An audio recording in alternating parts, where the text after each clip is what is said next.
تو ان دونوں میں زیادہ غور کرنے کی ضرورت نہیں ہے. اصل یہ ہے کہ لوٹ کر تو انہوں نے ہمارے پاس ہی آنا ہے. تو اے نبی صلی اللہ علیہ وسلم، آپ کی موت واقع ہو یا نہ ہو، ان پر عذاب آئے نہ آئے، انجام یہ خود اپنی آنکھوں سے قیامت کے دن دیکھ لیں گے. اس دن فتح آپ ہی کی ہوگی. اس دن آپ ان سے کہیں گے دیکھو جس عذاب کا میں وعدہ کرتا تھا پورا ہوا کہ نہیں ہوا. تو رزلٹ آپ ہی کے حق میں ہے، لہذا آپ کو غمزدہ ہونے کی کیا ضرورت ہے. وَإِمَّا نُرِيَنَّكَ بَعْضَ الَّذِي نَعِدُهُمْ، اگر ہم چاہیں تو اے نبی ہم دکھا دیں آپ کو وہ بعض عذاب جس کا ہم ان سے وعدہ کر رہے ہیں. ہم آپ کو زندگی میں دکھا سکتے ہیں، اَوْ نَتَوَفَّيَنَّكَ، یا ہم چاہیں تو آپ کو وفات دے کے اپنے پاس بلا سکتے ہیں. لیکن فَإِلَيْنَا مَرْجِعُهُمْ، لوٹنا ان سب نے ہماری ہی طرف ہے. ثُمَّ اللَّهُ شَهِيدٌ عَلَى مَا يَفْعَلُونَ، پھر اللہ گواہ ہے ان تمام اعمال پر جو یہ کر رہے ہیں. تو اس کے حساب سے اللہ سزا دے دے گا. تو قیامت کے دن بالآخر فتح آپ ہی کی ہوگی، آپ کے سارے دعوے سچے ثابت ہو جائیں گے. تو آپ غم نہ کریں. اور اگلی آیت میں کیا کہا کہ رہا یہ مسئلہ کہ یعنی یہ جو مان رہے ہیں نا کہ عذاب نہیں آئے گا، تو اس کا قرآن نے اگلی آیت میں اور واضح انداز میں جواب دیا. وَلِكُلِّ أُمَّةٍ الرَّسُولُ، ہر امت کے لیے ایک رسول ہوا کرتا ہے. فَإِذَا جَاءَ رَسُولُهُمْ، جب وہ رسول آ جاتا ہے، قُضِيَ بَيْنَهُمْ بِالْقِسْطِ، تو اس امت کے درمیان انصاف کے ساتھ فیصلہ کر دیا جاتا ہے. وَهُمْ لَا يُظْلَمُونَ، اور ان لوگوں پر ظلم نہیں ہوتا. جتنا گناہ ہوتا ہے ویسی ہی سزا ان کو دے دی جاتی ہے. تو یہ فیصلہ ان کے درمیان جو کر دیا جاتا ہے یہ کبھی رسول کی زندگی میں ہوتا ہے، کبھی رسول کی دنیا سے جانے کے بعد ہوتا ہے. تو اے نبی آپ بھی تسلی رکھیے، آپ کو اللہ نے ایک امت کی طرف رسول بنا کے بھیج دیا، تو اب ان کا فیصلہ بھی اللہ کر دے گا. تو یہ جو کہہ رہے ہیں نا کہ فیصلہ نہیں ہوگا، ایسا نہیں ہے، اور اللہ نے کر دیا. یہاں ایک اشکال ہوتا ہے کہ یہ جو قرآن میں آتا ہے وَلِكُلِّ أُمَّةٍ الرَّسُولُ، ہر امت کے لیے ایک رسول ہے، لیکن قرآن کی اور دیگر آیتوں سے پتہ چلتا ہے کہ ہر قوم میں رسول نہیں آیا.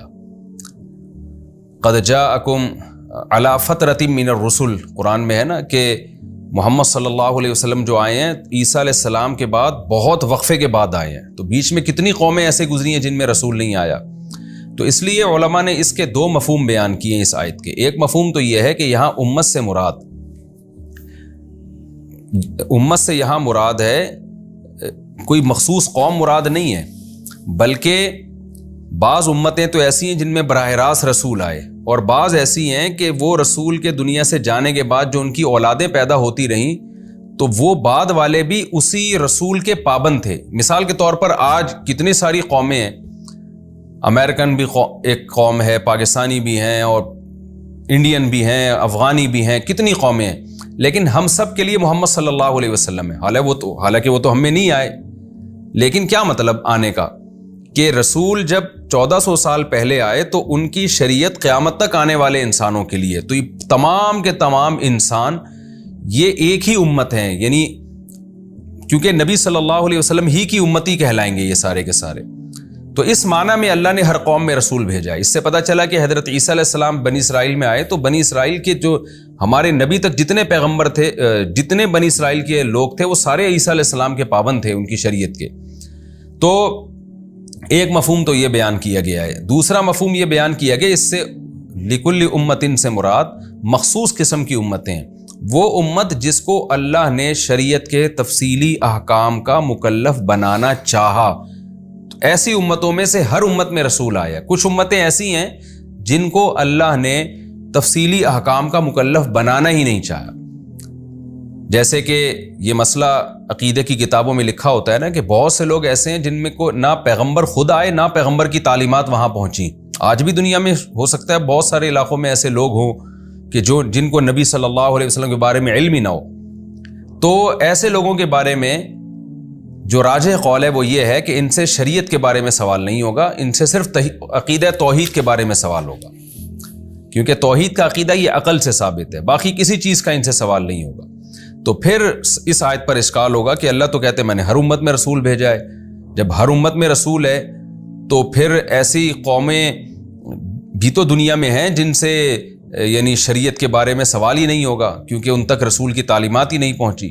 تو پھر اس آیت کا مطلب کیا ہوگا کہ یہاں امت سے وہ امت مراد ہے جن کو اللہ شرعی احکام کا مکلف بنانا چاہتا ہے. تو ان سے پھر پوری شریعت کی بھی یعنی ان سے سوال ہوگا، شریعت کے دیگر احکام کا، نماز کا، روزے کا، حج کا، زکوٰۃ کا، اس سب چیزوں کا ان سے سوال ہوگا۔ تو پھر اس سے تمام امتیں مراد نہیں ہیں، مخصوص قسم کی امتیں جن میں رسول کی تعلیمات پہنچیں۔ تو یہ دو تفسیریں اس کی گئی ہیں۔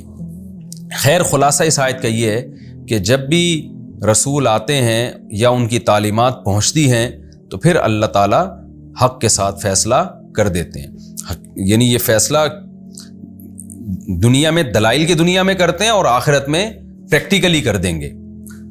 دنیا میں دلائل کی دنیا میں کیسے؟ یعنی دلائل سے، حجت سے اللہ تعالیٰ باطل کا باطل ہونا ثابت کر دیتے ہیں، اس طرح سے فیصلہ ہوتا ہے۔ اور عملی فیصلہ وہ بہرحال قیامت کے دن ہوگا، جس میں نافرمانوں کو سزا اور فرمانبرداروں کو جزا دی جائے گی۔ قل ارأیتم ان اتاکم وَيَقُولُونَ مَتَىٰ هَٰذَا الْوَعْدُ إِن كُنتُمْ صَادِقِينَ، اور یہ کہتے ہیں یہ وعدہ کب پورا ہوگا اگر تم سچے ہو۔ قُل لَّا أَمْلِكُ لِنَفْسِي ضَرًّا وَلَا نَفْعًا، اے نبی آپ ان سے کہہ دیجئے میں اپنے نفع اور نقصان کا مالک نہیں ہوں۔ کیا مطلب؟ تم کہہ رہے ہو کب قیامت آئے گی، کب وعدہ پورا ہوگا، تو میں کوئی عالم الغیب تھوڑی ہوں، میں تو بشر ہوں۔ بشر نفع اور نقصان کا مالک نہیں ہوتا۔ جو عالم الغیب ہوتا ہے نا، اس کو تو کبھی نقصان ہو ہی نہیں سکتا، اسے پتہ ہے کل یہ ہو جائے گا تو پہلے سے ہی احتیاط کر لو۔ جبکہ میں تو تم دیکھ رہے ہو نفع نقصان کا مالک ہی نہیں ہوں، تو اس کا مطلب مجھے فیوچر کا علم نہیں ہے۔ تو یہ اس طرح سے ثابت کیا جا رہا ہے کہ علم غیب کی نفی۔ تو جب میرے پاس علم ہی نہیں ہے تو مجھے کیا پتا کہ کب قیامت آئے گی؟ الا ماشاء اللہ، ہاں اتنا مالک ہوں جتنا اللہ نے اختیار دیا ہوا ہے۔ وہ اسباب کے درجے میں تو کچھ نہ کچھ اختیار اللہ نے انسانوں کو دیا ہوا ہوتا ہے، تو جتنا انسانوں کے پاس اختیارات ہوتے ہیں وہی میرے پاس بھی ہیں، اس سے زیادہ میں مالک نہیں ہوں۔ لکل امت اجل، لیکن ایک بات میں جانتا ہوں کہ ہر امت کے لیے اللہ نے ایک وقت متعین کیا ہوا ہے، اس سے زیادہ اللہ اس کو مہلت نہیں دیتے۔ اذا جاء اجلہم، جب وہ وقت مقرر آ جاتا ہے، فلا یستأخرون ساعۃ ولا یستقدمون، تو پھر ایک سیکنڈ بھی وہ آگے پیچھے نہیں ہو سکتے۔ تو تمہارے ساتھ بھی ایسا ہوگا۔ قل ارأیتم ان اتاکم عذابہ بیاتا او نہارا، اے نبی آپ ان سے کہہ دیجئے تم جس عذاب کی جلدی کر رہے ہو، بار بار کہہ رہے ہو کب آئے گا کب آئے گا، تو یہ سوال ہی اس لیے پوچھتے تھے کہ جلدی کیوں نہیں آ رہا۔ تو اے نبی آپ ان کو بتائیے کہ بتاؤ تو صحیح، اگر اللہ کا واقعی میں عذاب دن میں یا رات میں کسی ٹائم پہ آ جائے تو ماذا یستعجل منہ المجرمون، تو بتاؤ مجرم لوگ کس چیز کی جلدی میں چاہ رہے ہیں؟ یعنی جب عذاب آئے گا تو پھر میں تم سے پوچھوں گا اس کی جلدی میں چاہ رہے تھے تم؟ تو اس بات کا بھی تو خطرہ ہے کہ ابھی آ جائے، ٹھیک ہے اصل وعدہ تو قیامت کا ہے، لیکن امکان تو ہے نا کہ اللہ پہلے ہی دے دے۔ تو پھر اس بات سے تمہیں ڈرنا چاہیے کہ واقعی میں اگر آ گیا تو ہم پھر یہی کہیں گے کہ یار یہ مجرم لوگ تم کس چیز کی جلدی کر رہے تھے۔ یہ ایسا ہی ہے نا کہ آپ کسی کو تنگ کرنے کے لیے کہہ رہے ہو کہ تو بھائی مجھے سزا کب دے گا، کسی بڑے آفیسر کو آپ پولیس والے کو کہہ رہے ہو بھائی تو مجھے کب ٹارچر کرے گا کب ٹارچر کرے گا، تو وہ کیا کہے گا بھائی جب میں کرنا شروع کر دوں گا تو خود سوچ کے پھر تو کیا سوچے گا کہ یار میں اس کی جلدی میں چاہ رہا تھا، میں اس کی جلدی طلب کر رہا تھا۔ تو یہ بھی ایک الگ انداز سے مشرکین کو سمجھایا جا رہا ہے، انسانوں کو سمجھایا جا رہا ہے کہ عذاب کے بارے میں یہ سوال مت کیا کرو کہ کب آئے گا، عذاب ایسی چیز ہے اس سے ڈرو اور بچنے کی کوشش کرو۔ بار بار یہ نہ پوچھو کہ کوئی مہمان نہیں ہے، کوئی گفٹ نہیں ہے جس کے بارے میں پوچھا جائے کہ جی وہ کب آ رہا ہے۔ جیسے کوئی آپ کا محبوب آنے والا ہو نا تو بار بار آپ گھڑی دیکھ رہے ہوتے ہیں کب آئے گا کب آئے گا۔ تو یہی انداز مشرکین کہتے ہیں کہ اگر آ گیا تو پھر خود سوچو یہ وہ چیز تھی جس کی تم جلدی میں چاہ رہے تھے، اس وقت یہ تم سوچو گے، تو اس لیے یہ مت کہو کہ کب آئے گا کب آئے گا، یہ سوال مت کیا کرو۔ ثم اذا ما وقع، کیا پھر اس وقت جب یہ واقع ہو جائے گا، آمنتم بھی، اس عذاب پر تم ایمان لے کر آؤ گے؟ یعنی تم تو یہ کہہ رہے ہو جلدی عذاب آئے نا تاکہ ہم اپنی آنکھوں سے دیکھ لیں، تو اللہ کہتے ہیں کیا جب آ جائے گا اور تم اپنی آنکھوں سے دیکھ لو گے تو کیا اس وقت ایمان لے کر آؤ گے؟ تو کیسی بے وقوفی والی باتیں کر رہے ہو، اگر دیکھ کے ایمان لے ہی آؤ گے تو اس ایمان کا کیا فائدہ ہوگا؟ تو اس وقت اللہ تم سے کیا کہے گا؟ آل آنا، یعنی یقال لہم، یہ محذوف ہے، ان سے کہا جائے گا آل آنا، ابھی مان لے کر آ رہے ہو، وقد کنتم بہ تستعجلون، اس سے پہلے تو تم عذاب کی جلدی مچایا کرتے تھے مذاق اڑانے کی نیت سے، تو پھر کوئی اس وقت ایمان معتبر نہیں ہوگا۔ تو ایمان جب ہی معتبر ہے جب عذاب آئے بغیر اس پر ایمان لے آؤ کہ آئے گا، پہلے یقین کر لو۔ ثم قیل للذین ظلموا، پھر ظالموں سے اس وقت تو کہا جائے گا ذوقوا عذاب الخلد، اب اس ہمیشگی کے عذاب کو چکھو، اور تمہیں اسی عمل کا بدلہ دیا جا رہا ہے جو تم کر رہے تھے، تو اس وقت مہلت نہیں ملے گی۔ اس لیے یہ سوال بار بار پوچھنا کہ کب آئے گا عذاب، کب آئے گا، اس کے بجائے اس سے پہلے تیاری کر لو اس عذاب سے بچنے کی۔ وَيَسْتَنبِئُونَكَ أَحَقٌّ هُوَ، اور پھر اے نبی پھر یہ مذاق اڑاتے ہوئے آپ سے پوچھتے ہیں کہ کیا واقعی یہ عذاب سچا ہے؟ بہت یعنی بدتمیز قسم کے لوگ تھے جو بار بار نبی کو ٹارچر کرتے تھے۔ اتنی آیتیں نازل ہونے کے بعد بھی کیا کہہ رہے ہیں؟ احق ہوں، کیا واقعی وہ عذاب سچا ہے؟ یہ جب کسی کا بہت مذاق اڑاتے ہیں نا آپ اور طنزیہ لہجہ اختیار کرتے ہیں، ضد اور ہٹ دھرمی والا راستہ اختیار کرتے ہیں، تو پھر یہ طرز ہوتا ہے۔